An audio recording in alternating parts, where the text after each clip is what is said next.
अध्याय 10 तात्पर्य.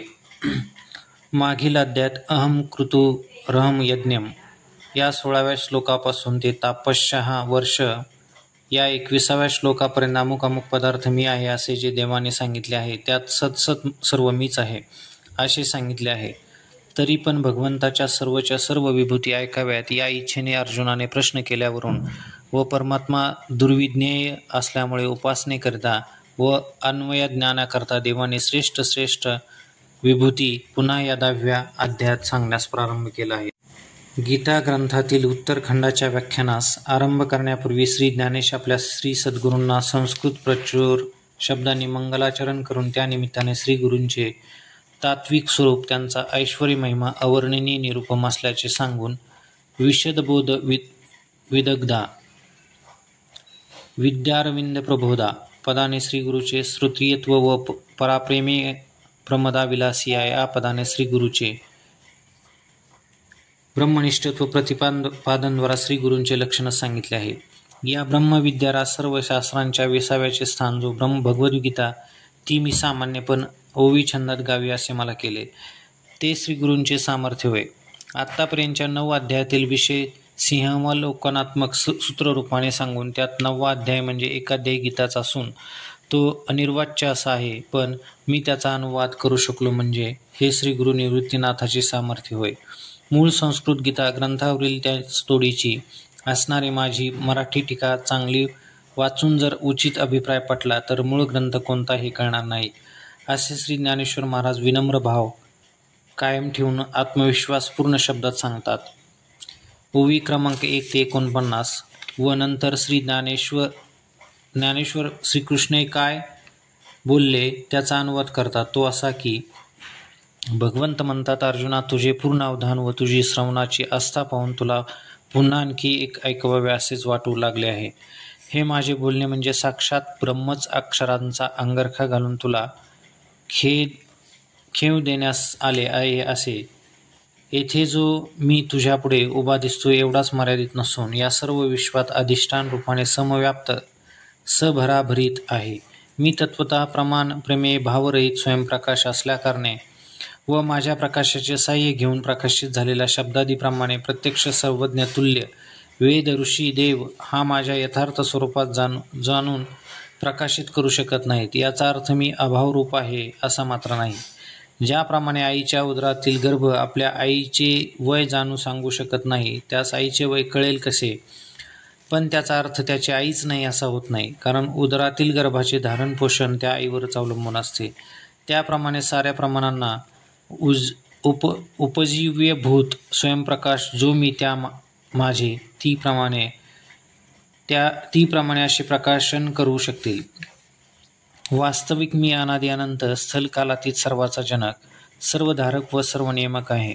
त्यामुळे माझे यथार्थ स्वरूप कळणे अवघड आहे.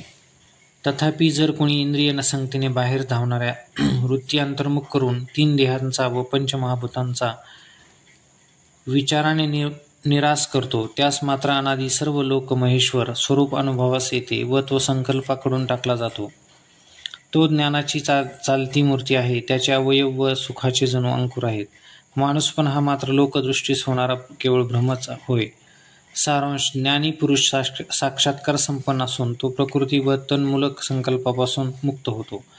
वेगवेगळ्या प्राण्यांमध्ये प्रकृतीनुसार असणारी बुद्धी, ज्ञान, सुख, सहिष्णुता या सर्वात किंबहुना सप्त ऋषी, 4 मनु, लोक इत्यादी ब्रह्मदेवापासून तो थेट मुंगीपर्यंत साऱ्या विश्वात सामान्य रूपाने मीच व्यापून राहिलो आहे. मी माझ्या विभूती आणि ज्यात अधिष्ठान रूपाने मी ओतप्रोत समान व्याप्त असे सारे विश्व हे ब्रह्मरूपच आहे अशी अद्वयानुभूती हाच अभेद भक्तियोग व हीच तत्ववेत्याची पराभक्ती होय. अद्वय ब्रह्मात्मैक्य साक्षात्कारी भक्त पुरुष जे जे भेटभूत ते ते मानिजे भगवंत या रूपाच्या सर्वांभूती भगवत भावास पावलेले असून स्थिर भक्तियोगाने प्रेमाने त्रैलोक्यात संचार करीत राहतात. सर्वत्र परमात्माच घनदाट भरला आहे. हे सर्व जगत परमात्मरूपच आहे. ही तत्वदर्शी पुरुषाचीच अन्वयबोधाची उच्च भूमिका यात सांगितलेली आहे. असा देवाचा व्यापक अनुभव म्हणजे शाश्वत अवस्था, सर्व साधनांच्या साध्य अशी ब्रह्मस्थिती, सर्व प्रमाणांची फलरूप सायुज्यतामुक्ती होय. ही सिद्ध लक्षणस्वरूप अवस्था साधकास प्रयत्न साध्य आहे. ती अन्वयाची भूमिका साधकाने सतप्रयत्नाने साध्य केली पाहिजे हे त्यात सूचित केले आहे. या भक्तांनी स्वर्ग व मोक्ष इत्यादी सुखाकडे केव्हाच पाठ फिरविलेले असल्यामुळे माझ्याजवळ त्या भक्तांनी देण्याजोगी अशी वस्तू म्हणजे मदविषयक निरतिशय प्रेम भक्तिभाव हा होय. पण तो प्रेमभाव तर त्यांनी मी देण्यापूर्वीच आपण स्वतः कमविलेला असतो. शिवाय त्यांच्या मनाचा थोरपणा असा की मला मोठेपणा देण्याकरता तो प्रेमभाव आणि कमविलेला असूनही तो आम्हाच भगवंताने करुणेने दिलेला अशा जगात प्रसिद्धी करतात. आता त्यांना मी काय देणार? मग मी फक्त त्यांचा प्रेमभाव वाढीस लावतो व त्यांचा शाश्वत रक्षणात्मक क्षेम करतो. कारण माझ्या घरी अशा प्रेमळ भक्तांचीच उणीव आहे. मोक्ष स्वर्ग मिळावेत या हेतूने येणाऱ्यांना त्या गोष्टी देऊन वाटेला लावतो. पण माझ्याजवळ असलेले साजूक दुःख संबंधरहित सुख मात्र प्रेमळांकरता जतन करून ठेवतो. माझे भक्त साक्षात्कार प्राप्त्यर्थ वाटचाल करतेवेळी अज्ञानात्मक रात्रीमध्ये दाट काळोख झाला असता मी हातात तत्वज्ञानात्मक तेजस्वी मशाल घेऊन पुढे पुढे जातो. अर्थात अज्ञानतामाचा नाश करून असंभावनादी प्रतिबंधरहित ज्ञानाचा नित्योदय करतो. दीप ज्याप्रमाणे नवीन वस्तू निर्माण करीत नसून पूर्वसिद्ध वस्तूचे ज्ञापन करून देतो, प्रकाशित करतो, त्याचप्रमाणे मी मोक्ष नवीन उत्पन्न करीत नसून पूर्वनित्य विद्यमान असाच अर्थात ब्रह्मस्थिती रूप मोक्ष फक्त प्रकाशित करतो. या भगवंताच्या उपदेश श्रवणानंतर अर्जुन म्हणाला, देवा माझी मनोवृत्ती शांत झाली. आत्मज्ञानरूपी नवा जन्म मी डोळ्याने पाहिला. आज माझ्या आयुष्याचे सार्थक झाले असे वाटत आहे. स्वविषयक जीवत्व कल्पनारूपी आंतरिक अंधार व देह व प्रपंच सत्यत्व कल्पनारूप बाह्य अंधार नाहीसा झाला. देवा तुला मी माझा सखा समजत होतो, पण आता तू नित्यसिद्ध परब्रह्म आहेस हे मला समजले. फार काय सांगावे, आजवर मोठमोठे ऋषी तुझ्या स्वरूपाचे वर्णन करीत असल्याचे मी ऐकले.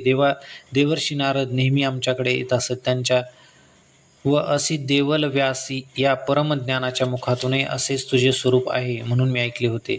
पण त्यावेळी अज्ञानामुळे मजकडून त्यांचे बोलणे दुर्लक्ष केले गेले. त्या श्री व्यासादिकांची बोलणीरूप ज्ञानरत्नांची खाणी पण तुझ्या विना त्या माझ्याकडून उपेक्षिल्या जात होत्या. पण आपल्यासारखे योग्य श्रीगुरु भेटून आज तुम्ही सानुकूलतेने मजवर कृपा केली. त्यामुळे ऋषीमुनीच्या वाडवडिलांच्या बोलण्यातील सत्यता खात्रीपूर्वक पटली व प्रत्यक्ष अनुभूतीचा लाभ झाला. अर्जुनास नारदादिकांकडून झालेल्या अपातत श्रवणाने परोक्ष ज्ञान झाले. तरी ते अपरोक्ष ज्ञान परव्यवसायी होण्यासाठी त्यास भगवंताच्या उपदेशाची जरुरी होती. त्या भगवंताच्या उपदेशाने पूर्वज्ञात परोक्ष ज्ञानाचे संस्कार उद्भूत होऊन अर्जुनास प्रत्यक्ष ज्ञान झाले. अर्थात ज्याने मल विक्षेपरहित होऊन प्रथम संत संगतीत राहून अपातत सतशास्त्र श्रवण करून परोक्ष ज्ञान संपादिले असेल व तो श्री गुरु शरण गेला असता श्रोत्रिय ब्रह्मनिष्ठ श्री गुरूंनी उच्चारण केलेल्या तत्वमशादी महावाक्यात्मक वचनाची व त्या योग्य अधिकाऱ्यांची कानाची भेट होताच क्षणी त्यास महावाक्यांतर्गत त्वम अशी या पदातील वृत्ती अखंडार्थरूप परमात्मा या अर्थामध्ये असल्याचे पूर्वीच्याच आपातत श्रवणातच ज्ञान झाले असल्यामुळे पुन्हा अखंडार्थस्वरूप परब्रह्माचे स्मरण होऊन अहम ब्रह्मास्मी त्या कारकांतकरण वृत्ती होते. त्या अधिकाऱ्यास अज्ञान निवृत्तीपूर्वक ब्रह्मात्मैक्य साक्षारात्मक अनुभूती लाभते. त्याने पूर्वी केलेले आपातत श्रवण वाया न जाता सद्गुरुरूपी वसंत ऋतू प्राप्त होतो. त्याचवेळी श्रवणादी साधने फलीभूत होतात असे यात भावार्थ रूपाने सूचित होते. तुझ्या दिव्य शक्तीने व्याप्त असलेल्या मुख्य व नामांकित विभूती मला सांग. सर्व काही तूच आहेस, तुझ्या विना दुसरे काहीच नाही. असे असले तरी चिंतनार्थ माझ्या विभूती सांग. कारण मनुष्याचे मन बुद्धी यांची ज्ञान ग्रहणाची शक्ती सीमित असल्याकारणे चिंतनासाठी विभूती परिमितच हव्यात. देव सर्वत्र समव्याप्त असूनही तसे त्यांचे ज्ञान होत नाही. त्या सर्व व्यापक ब्रह्मात्मैक्य अनुभवाचे विभूती चिंतनाचे सुलभ महत्त्वपूर्ण उपांग होय. परमात्मा तत्वतः निरुपाधिक निर्विकार असंसारी असल्यामुळे उत्तमाचे उत्तम सर्वोत्कृष्ट असल्यामुळे तोच एकमेव उपास्य आहे. आणि जीव हा संसारी अंतःकरणाधिवान असल्याकारणे निकृष्ट आहे, अतएव तो उपासक असणेच उचित होय. जोवर जीवास उपाधी संसार आहे तोवर त्याने सर्वोत्कृष्ट परमात्म्याची उपासना करावी. विभूती चिंतन करावे म्हणजे त्या चिंतनाने अद्वैत त्रिगुणातीत परमात्म्याची आत्मतत्वाने अपरोक्षानुभूती लाभते व ज्यामुळे जीवही त्रिगुणात्मक उपाधी संसार यापासून मुक्त होतो. हाच या विभूती योगाचा, विभूती चिंतनाचा, अर्जुनाच्या विभूतीविषयक विचारण्याचा मुख्य आशय होय. पूर्वी 7व्या व 9व्या अध्यायात जरी काही विभूती सांगितल्या आहेत तरी त्या मला पुन्हा ऐकाव्या वाटतात. महाराज सामान्य आवडीचे विषयी पुन्हा पुन्हा सेवन करावेत असे वाटते. मग पहा, हे तर जन्म मरणरूपी अनर्थ परंपरा घालविणारे परमामृत असून ज्याची मला आवड आहे, त्यामुळे माझे चित्त त्यास पुरे असे म्हणू शकत नाही. शिवाय आपल्या मुखातून बोधाच्या गोष्टी ऐकवायस मिळाल्या म्हणजे ती मूर्तिमंत नाद ब्रह्मच आम्हास प्राप्त झाला आहे. या अर्जुनाच्या बोलण्याने श्रीकृष्ण आनंदित होऊन म्हणाले, अर्जुना, तू माझ्या विभूती विचारल्यास त्या इतक्या असंख्य आहेत की ज्याप्रमाणे आपल्या अंगावर किती केस आहेत हे ज्यांचे त्यास मोजता येत नाही, त्याप्रमाणे माझ्या विभूती असून त्यांची गणना मलाही होत नाही. तथापि ज्या विभूती प्रमुख विभूती समजल्या जाणल्या असता बाकीच्या साऱ्या विभूती जाणल्या जातील त्या तुला सांगतो. कारण मुख्य विभूती चिंतनाने उत्तम अधिकार प्राप्त होऊन सर्व विभूतींचे किंबहुना ब्रह्मांडाच्या अधिष्ठान असणाऱ्या परब्रह्माच्या आत्मतत्वाने अपरोक्ष ज्ञान होते. त्यामुळे त्यांच्या साऱ्या विभूती सहजच जाणल्या जातात. याचे कारण म्हणजे साऱ्या विभूतीत व सर्व ब्रह्मांडात तोच सामान्य अधिष्ठान रूपाने प्राप्त आहे हे होय. अर्जुना, यच्चावत प्राण्यांच्या हृदयात असणारा जो आत्मा तो मीच आहे. त्याचप्रमाणे त्यांच्या स्थिती स्वप्रलयालाही मीच कारण आहे. अर्थात मी प्रत्येक भिन्न व या चराचरात्मक सृष्टीस अभिन्न निमित्तोपादान कारण असल्यामुळे भूतमात्राच्या आत बाहेर, प्रारंभी, मध्यंतरी व शेवटीही मीच आहे. जडात माझीच व्याप्ती आहे. किंबहुना हे सर्व मद्रूपच आहे. प्रत्येक भिन्न व जगत कारणत्व सांगण्याचा हेतू असा की सर्वत्र ब्रह्मच ओतप्रोत व्यापक रूपाने भरले आहे. मी ब्रह्मरूप आहे असे ज्ञान होऊनही त्याची परिणती संपूर्ण जगत ब्रह्मरूप आहे अशा व्यापक अनुभूतीत होते. सर्व ब्रह्मरूप हा श्रुती सिद्धांत म्हणजेच गीताशास्त्राचे सार सर्वस्वच होय. हाच अद्वैत तत्वज्ञानाचा गाभा होय. सर्व प्रमाणांचे अंतिम फल होय. याप्रमाणे महत्त्वाचा सिद्धांत सांगून भगवंतांनी अर्जुनास नामांकित अशा 75 विभूती सांगितल्या.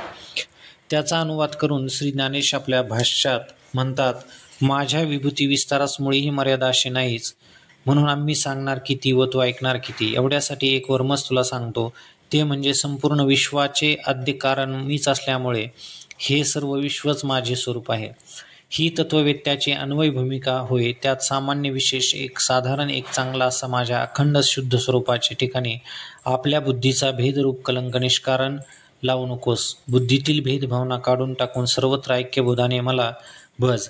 तेव्हा अर्जुन म्हणाला, देवा, एखाद्या वेळी तुझे नाम व ज्यांचे मुखात येईल अगर कानावर पडेल तरीही त्यांच्या अंतःकरणात टाकून भेद पळून जाईल.